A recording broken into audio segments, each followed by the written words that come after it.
the biggest challenge I've faced in the past and probably now is staying focused on, you want to call it the one thing, the mission, whatever. There's in our world, there's so many shiny objects. Like, what are you doing to do it really, really, really well? And we know where ours is. Ours is service. And everybody wants to, hey, we could do this. Well, when you dilute it like that and you try to do all these other things, then you're not really good at anything. You really don't have an identity.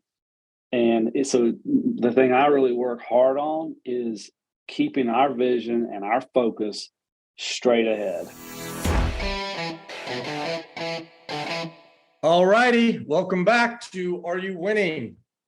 I am Craig Zuber, going by Coach Zuber, and I'm here today with Chuck Johnson, the business owner of the Johnson Property Group with Keller Willams Realty out of Asheville, North Carolina. How you doing today, Chuck? I'm doing awesome. How are you? I'm doing great. Thanks for asking. Chuck, you're the owner of the business. Over the last 12 months, looks like you've done just under $100 million in production and right at $3 million in gross commission income. Is that accurate? Accurate, yes. That's awesome. Congratulations. And you've been at this for about 8 years now. Is that true? Yep. Yes. $3 million in gross commission income, $100 million in 8 years. That's pretty phenomenal, Chuck. Congratulations. Yeah, thank you. And have you always focused on Asheville, North Carolina? Yep, we were in Asheville, Western North Carolina, and just recently moved to upstate South Carolina as well, 45 minutes away. Love it. And you're one of the top agents in the Carolinas region, right? Yep. We're number one in Western North Carolina, and with Keller Willams, we're in the top in the region. That's great. Some platinum awards and some other cool awards besides that too. What do you attribute all your success to, man?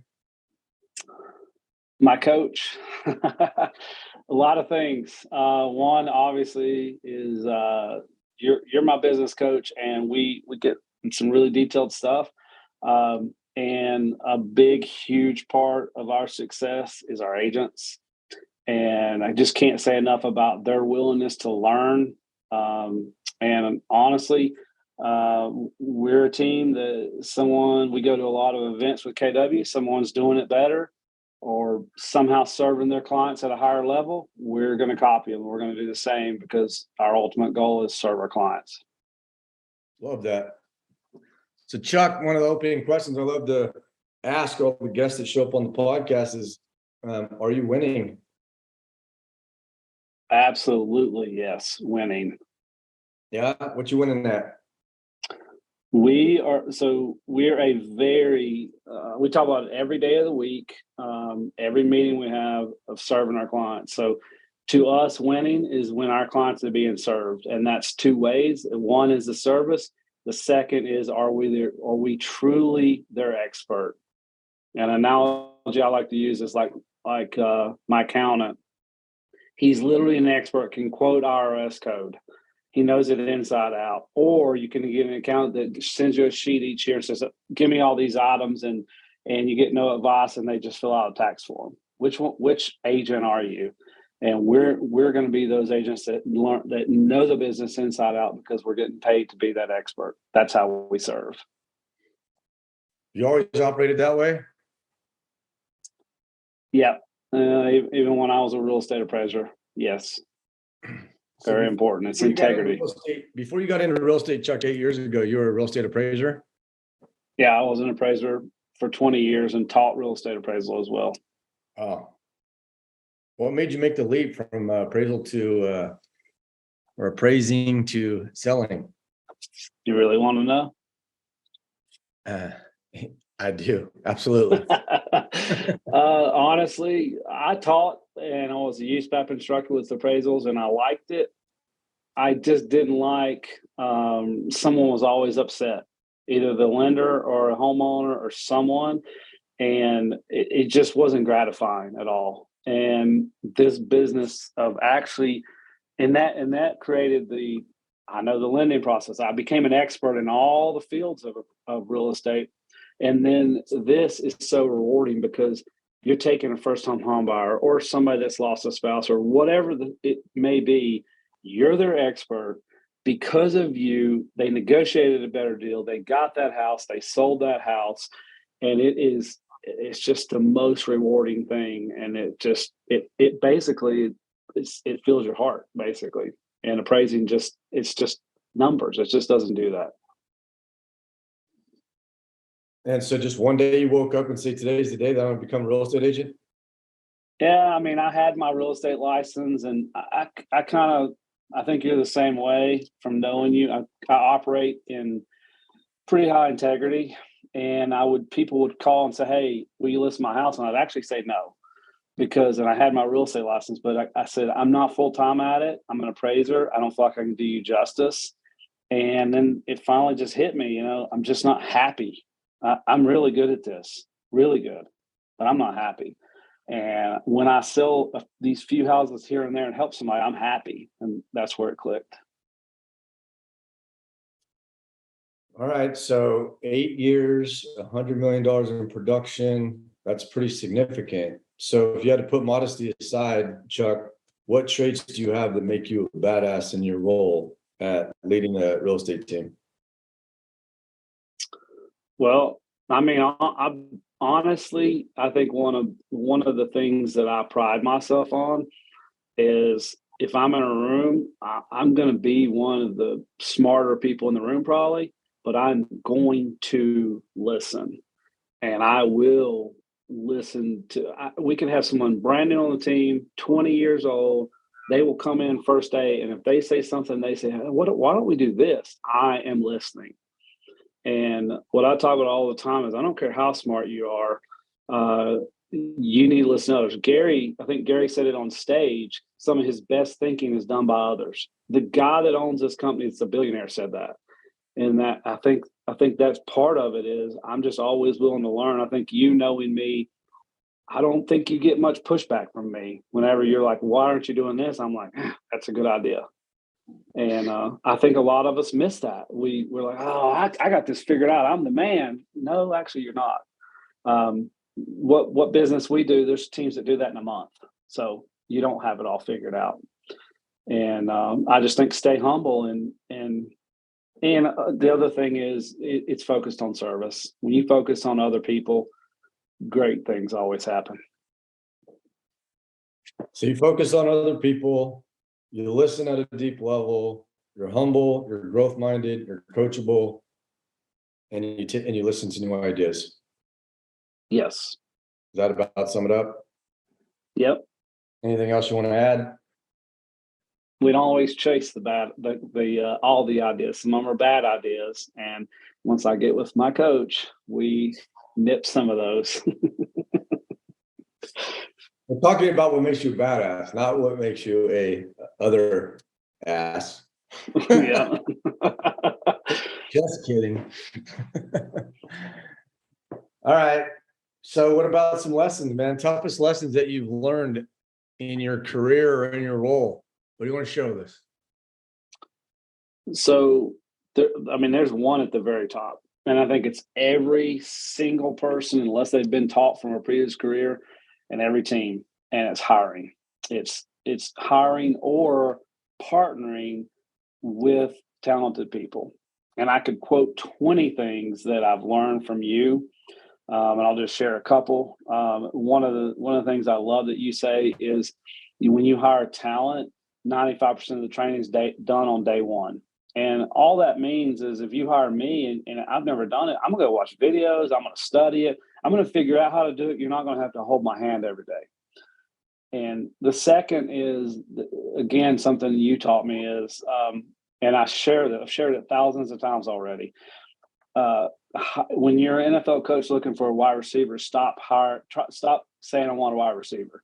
Say 6'6", 4'4", 40, jump out of the gym, can block, all these things.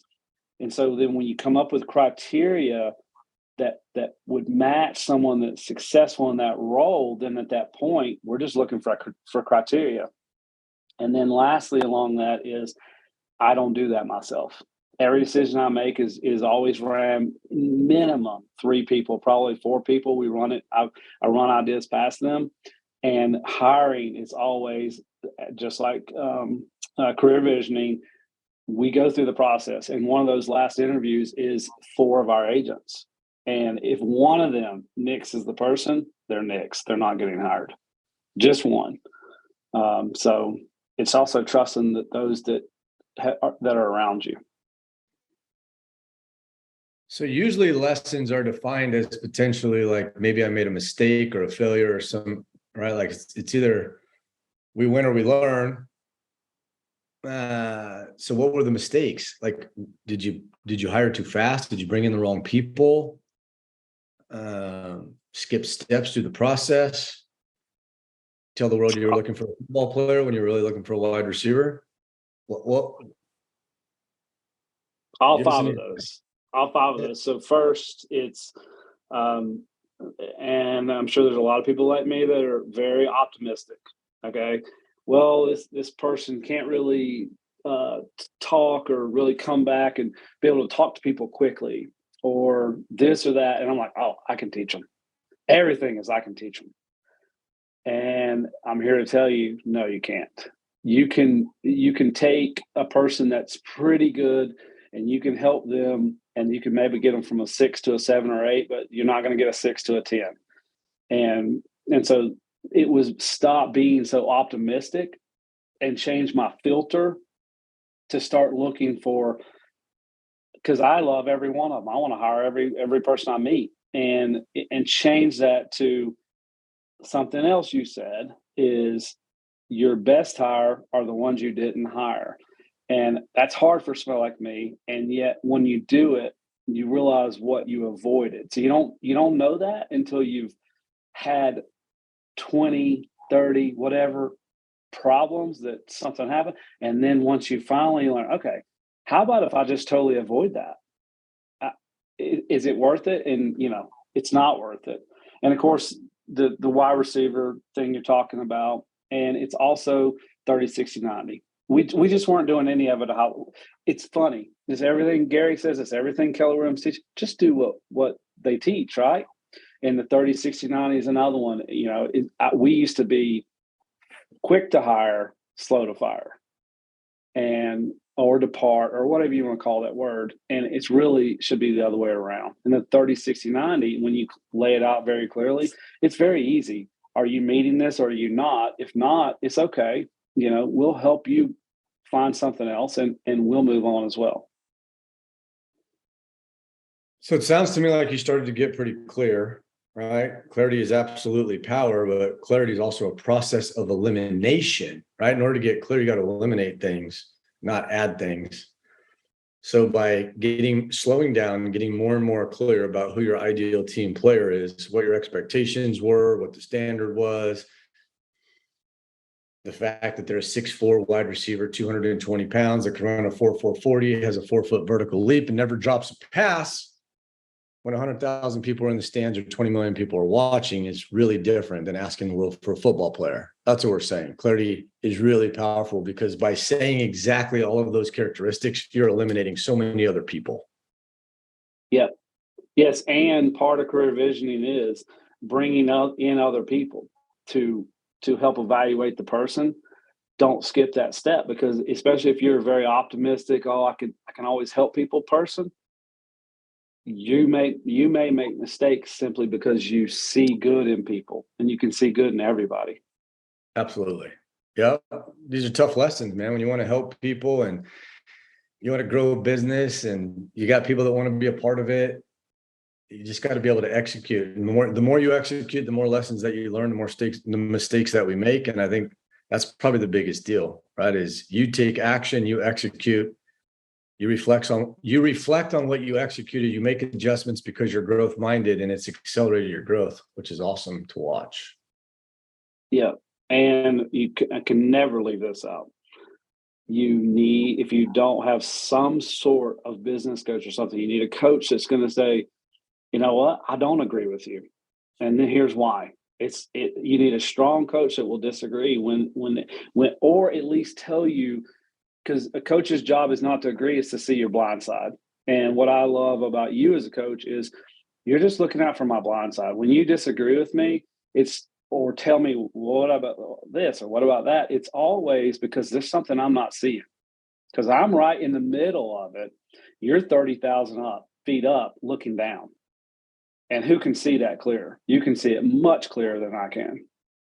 So you can never leave out the fact that you need a business coach. Yeah. So basically, your growth is also accelerated because of who you've surrounded yourself with, the partners that you've decided to either get in business with, stay in business with, right? Like a lot of that has to do with how fast you've gotten to where you're at. Yeah. Well, let me say one more thing on that we talk about our team. In our team meeting today, one of our agents, his closed and pending is like 10.6 million. Okay. Pretty good year for most agents. And he's like, I know with the people, this is what he said, I know with the people in this room, this is not going to seem like much, but I'm at 10.6 million. Okay. I'll just stop right there. That's the kind of room he's in. Right. And I stopped him. I said, hold on a second. That's incredible. Don't ever discount that you're doing that much business. And yet, if he were on a team where everybody was doing 2 million and just helping a few people, he would feel so like I'm the man. And so it's a different conversation when you're with people. And I'm friends with agents all over America through Keller Willams, that when I'm talking to them, I'm like, man, you need to think like that. You need people that make you think like that. Yeah, he's in a room where, like, just staying in the room where people are 10 times ahead of you changes the conversation completely, right? Yeah, so his 10.6 million, we said it today. His 10.6 million is number 5 on our team. Number 5, closed and pending. And 10.6 is a great year for an agent. And it's August 31st and he's at that. So that's exciting to me. It is exciting. But it also brings back to the point of, like, you're clear on the characteristics that you're looking to attract, because these people aren't settling and they're always pushing and they're always growth minded and they want to help more people. Mm-hmm. I love it.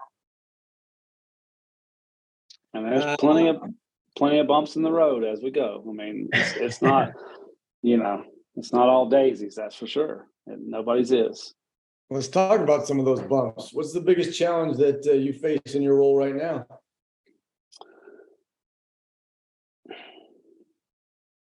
The biggest challenge I've faced in the past and probably now is staying focused on, you want to call it the one thing, the mission, whatever. There's in our world, there's so many shiny objects. Like, what are you doing to do it really, really, really well? And we know where ours is. Ours is service. And everybody wants to, hey, we could do this. Well, when you dilute it like that and you try to do all these other things, then you're not really good at anything. You really don't have an identity. And so the thing I really work hard on is keeping our vision and our focus straight ahead. And so it's keeping distractions down. And then at the point where we're at on our team is, what can I do for those agents? How do I get them leverage? How do I help them get their time back? And so the executive team on our team, there's 5 executive team, which is the admin team, and they meet daily, every single day, and they have one mission, which is 2, but it's one mission. How do we serve our agents and how do we serve our clients? That's it. Because if we're not serving those 2, then nobody's getting served. That's their job. And then the agent's job then is to only serve the clients. Then we all win. If we don't do that and we start getting all over the place, like we just came back from Mega Camp, man, I could have brought 50 ideas back. You easily can. And then what's going to happen? We're going to focus on open houses and this and that. And what happens? So to me, that's a big thing. And then also just staying with the agents, like what it's okay if one of them's goal is 10 million and one of them's 30. It's my job to make sure I help that one that wants to do 30 million and they want to buy 10 investment properties or whatever it is. It's my job to help them get there. And I love the bubble analogy. Our team bubble needs to be larger than their bubble. And it's okay also if the other one wants to do 10 million. It's fine. Help them both be where they want to be in their lives. Hey there, I'm Jeremy Herman, CEO and co-founder of ClarityNOW. Listening to this podcast means that you're committed to your career and to growing your business. You're the reason why we created ClarityNOW. You see, ClarityNOW is the real estate software designed to transform real estate agents into business owners. Now, being a great real estate agent is an entirely different skill set than being a great business owner. That's where ClarityNOW can help. ClarityNOW is powerful because some of the industry's top real estate coaches built it. We know what insights as coaches top performers need to grow their business. So, do you have a business plan based on your net profit goals? Do you know how you're performing against your quarterly goals? Do you generate a P&L each month? Do you have the best tools to help your team members hit their goals? Are you managing your company's pipeline and conversion reports? Do you have the data that you need at your fingertips to run a successful business? ClarityNOW can solve all these problems. Visit us at www.claritynowre.com and schedule a personalized tour to learn more. Mention this ad and we'll throw in 1 month for free. Congratulations on your success, and let's take your business to the next level together. How about patience, Chuck? How do you deal with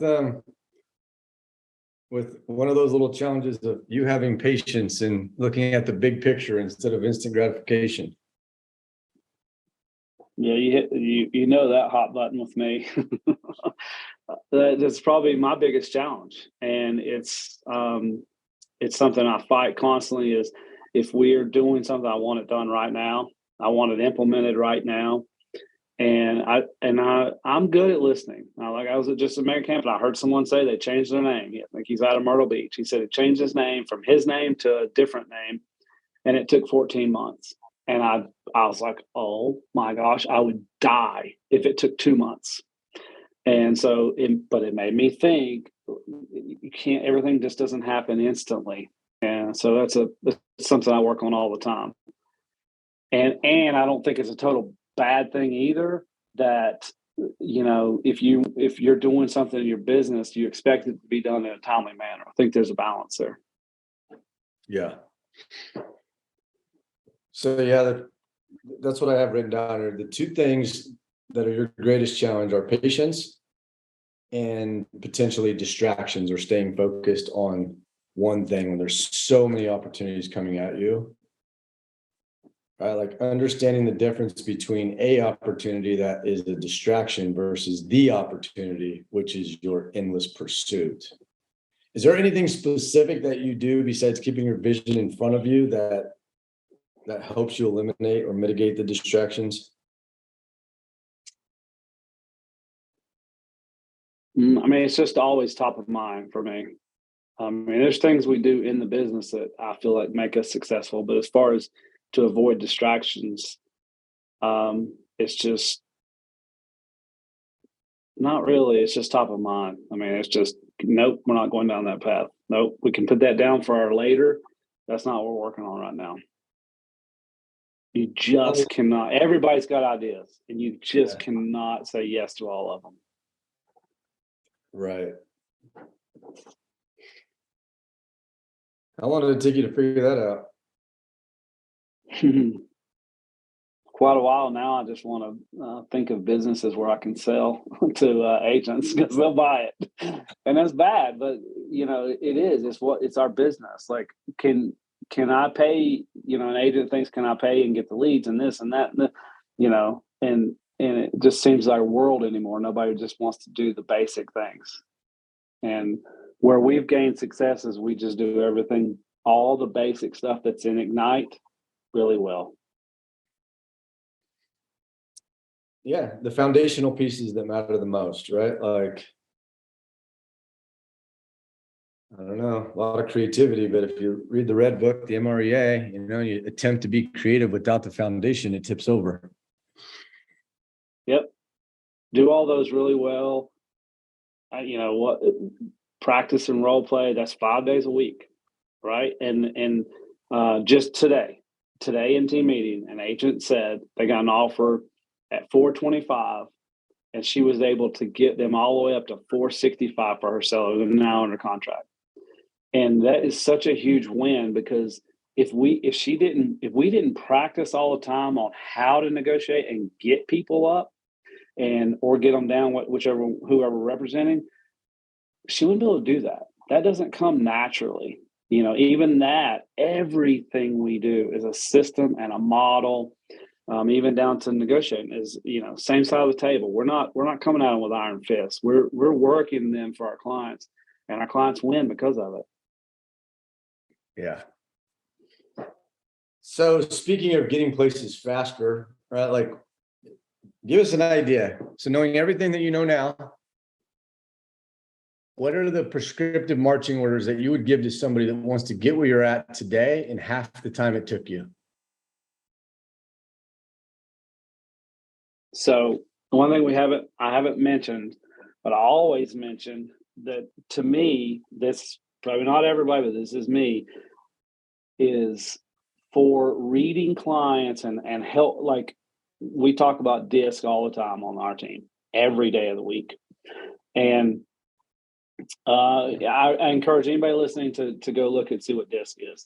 We practice it. Our agents know it. They know what a D, an I, an S, and a C are. And then they change to what that person is. Like, just really quick, a D, I'm going to be fast, and once you trust me, I'm going to give you value. I'm going to get out of your hair because you want me gone. You just want to sign the paperwork, and you don't need a friend. Whereas a C or an S, they're going to need details. If we can learn that, and if we can figure that out in the first 5 minutes, then I'm going to give you what you need more. So if you're a C and you need details, I'm going to bring a bunch of comparables, and we're going to really go through them. I'm going to feel your need for that. If you bring me as a high D, a bunch of comparables, I just want to I'm done. Like, I don't want to see it. I want to know that you're the expert. I can trust you. Once I know that, where's the paperwork? I trust whatever you tell me. If we don't, as agents, care enough to learn how to deal with each type of person, I think that hinders us on our growth. So if I were brand new at this, I would study the fire out of people, but then I would take Ignite and I would do everything good. Like, what are they telling me to do? Like, what should I do for the people in my life? How do I let them know I do real estate? What can I do for them? Instead of asking them for something, what can I do for them? How can I serve them? Go serve in your community. And before you know it, every time you're talking about real estate and you also know how to serve them, man, business they just start calling you right and left. Everybody thinks you got a cold call. No, serve people and they'll call you. So the advice that you'd give in this industry is, if you want to get where I'm at in half the time, basically, study and understand the personality profiles of the human beings so that you can either connect with them faster or be more relatable, or actually hear them at a deeper level so that you can move faster, right? Like, that's actually slowing down in order to go fast. Yeah. And I feel like I scream it from the mountaintops, and I don't feel like a lot of people listen, at least in my area. And I'm constantly, I'll teach a class on this. If you go on it for free, I'm not charging. Like, I want people agents to understand how important this is. I teach it in our region also. Yes, that. And, just, I'll give you one. Work half days, 7 to 7. Okay. That's a Craig Zuber quote.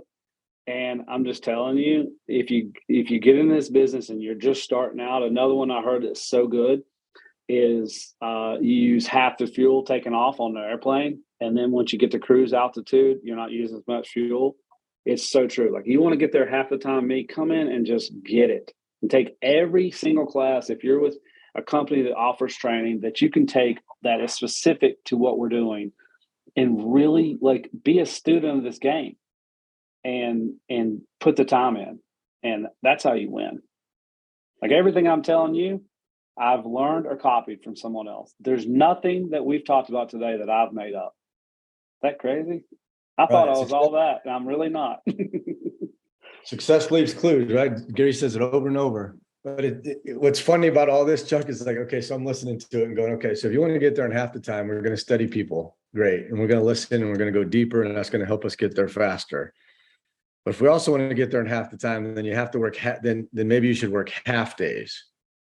Half days are 7 in the morning to 7 p.m., 6 days a week for the first 6 months while you're in this industry, minimum. That's a half day, just so we're clear. And if you really want to accelerate your growth, then you actually, during those days, you should only work part-time. That's what I think. Yeah. You should just work part-time, right? If you just go all in like a part-time job, if you came in the morning at 8 o'clock in the morning and you left at like, I don't know, 11:30 in the morning or 12, is that a part-time job? Yeah. Then all I'm asking you to do is give me everything that you've got part-time. Go all in the morning part-time. And if you do everything that you're supposed to do during that time block right there, part-time, watch what happens to your business. A very wise man once told me, maybe even today, told me this: do it like Uber.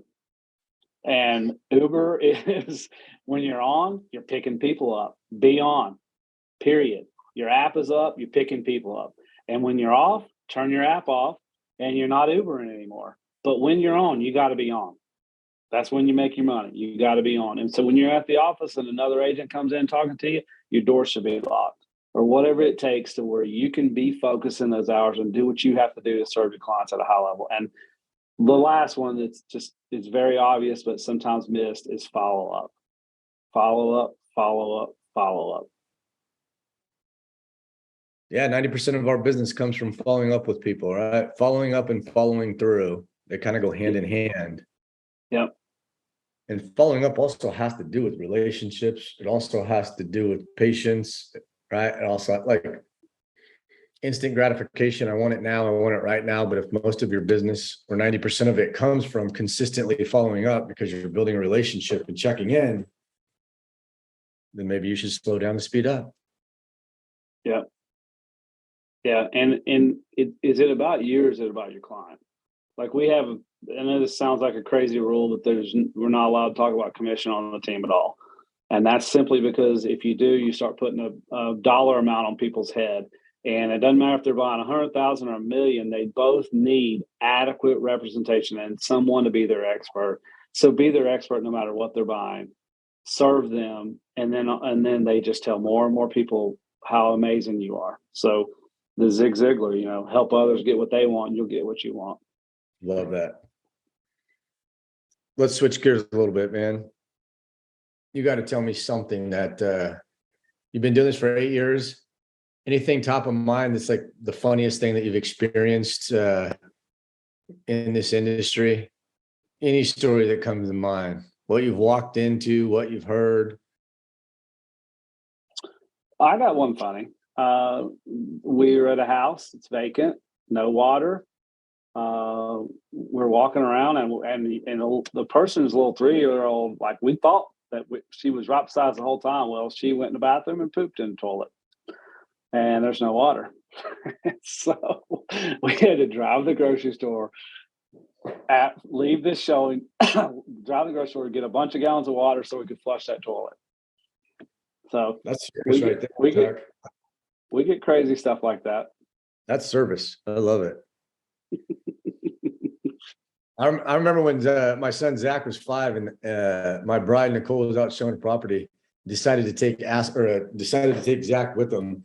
Zach's 5 years old. He shows up at the door. The people are walking around the house. They walk out of the house and he just looks them right in their eyes and goes, "So you're going to buy it or what?" I love it. I love the honesty of little kids. Well, now you need to ask the question. Well, did they actually buy it? Yeah. Did they?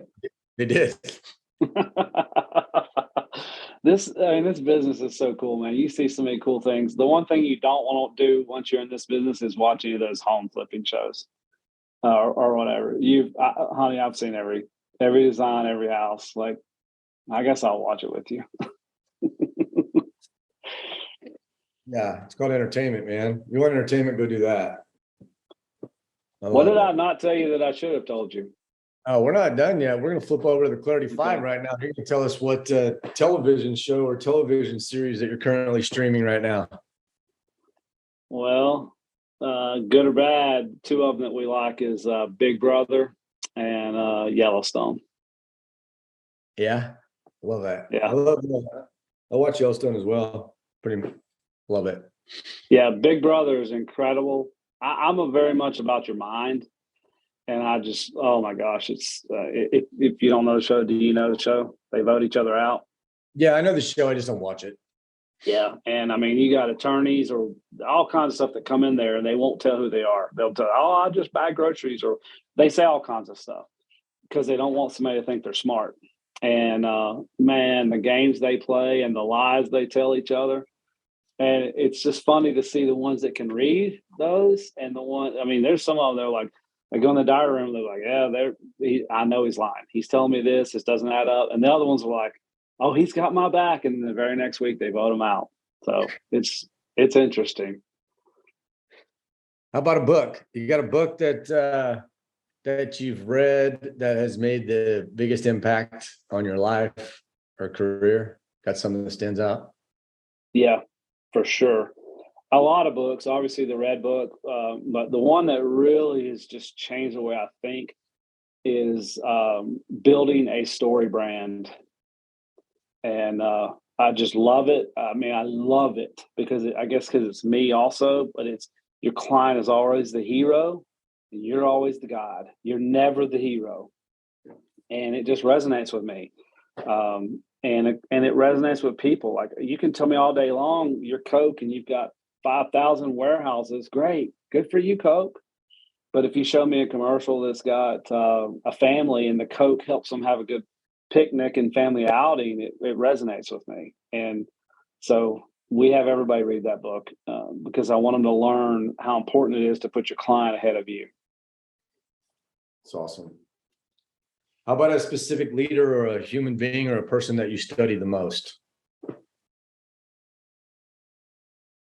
I mean, I really pay a lot of attention to Gary Keller. And I think what impresses me the most about Gary is his vision, is how he can kind of see things coming. And I think one of the things that causes that he's really pays attention. And honestly, not tooting your horn, but I feel like you're a lot like that. Like that's why you ask really good questions, is because you really listened to what the person said, how they said it, everything. And I appreciate that because when you think what he's built, how many times in his story do you hear where he's leaned on others, whether it was Mo Anderson or way back in the day when he got his people together? Every time, like it's never just Gary did this, but ultimately, it's Gary, but it's he always leaned on other people, and I love that. I absolutely love it. So and brought them along too. What's that? He brought them along too. Like, yeah. It's not just a Gary show. Like, he's got people he invests with. He owns no business by himself. I've heard him say, like, that's cool. Like, and so, one of the things that the wealth building class I just took at KWRI, they said their goal is to make every single employee at KWRI, which is not agents, it's KW International, a millionaire. Well, that's how we feel on this team. Our director of operations is right now buying her second house. And there's others that have multiple houses or properties. And my goal is, how do we help every single person on this team that wants to do that, do that? If you can care for them at that big of a level, we're staying together, we're a family, and you're helping change their entire life, which then changes their family's life, and down and down. Like, you've made this huge impact. And real quick, I just want to say this. This is like my thing. When I die, how long is the line? Not at my funeral, just if you could line everybody up that I've touched or made a difference in their life, how long is that line? Like, could it be a mile long, front to back? Like, just because I lived and said something or did something, their life was better. And then maybe they affected others. And how long is that? And ultimately, to me, at the end of the day, what do you have other than that? If you're not impacting others, what do you really have? Honestly. Oh, great. You were rich. Good job, bud. Way to go. You got a nice car, you got a nice house, whatever. Who cares if you didn't change other people's lives and help them? That's me in a nutshell. And I think that resonates throughout our team, and they feel the same way, and then they do it for others. Yeah, absolutely. Obviously, you're doing something right, Chuck, because you've had accelerated growth in a very short period of time. So that's pretty awesome. So if you go back to when you're 20 years old, what advice would you give yourself? Oh man. The number one advice, hands down, is buy real estate. The biggest mistake I made is nobody told me to do that. And now anytime, like I'm considering becoming a quantum leap instructor just where I can teach young people. And it's, you're going to go through your wild stage. I mean, it took me till I was almost 30 before I wasn't just racing cars and acting a fool. So everybody's different. I think that's it. Like, listen to your elders that have been there, done that. Don't think you know everything, and buy real estate, man. If I'd have bought back then, I probably wouldn't be working right now. I'd just be teaching. Yeah. I wish I knew half the stuff at age 48 that I did when I was 17. Don't you? Oh yeah. At 17, I knew everything. My dad and mom knew nothing. How about if you could pick another profession outside of real estate? What would it be, Chuck? That's a great question too. Marathon runner? Marathon runner, yeah. I don't know. It'd be something serving people. I feel like God gives everybody a gift. Find yours and share it. And I feel like mine is a lot to do with my brains and how I learn things. Something where I could share with others. Like, you're full of it. I don't buy into that at all. I think you should be a race car driver or something like that. Come on, man. You can pick anything you want. Like just anything? Oh yeah. Anything. Oh yeah. Now yes. I've drag raced and raced all my entire life. Our team's even going to BMW in October, racing cars. So yeah, I guess you're right on that. I would teach people how to drive after I beat them. Then you could go faster. How about that? Exactly. I love it. All right. I want to thank Chuck Johnson again for joining us today, and a special thank you to our sponsor, ClarityNOW. Be sure to subscribe to our podcast to get in the trenches with the top business owners who are winning and willing to share their success. This was phenomenal. Thanks so much, Chuck. Thank you, Craig.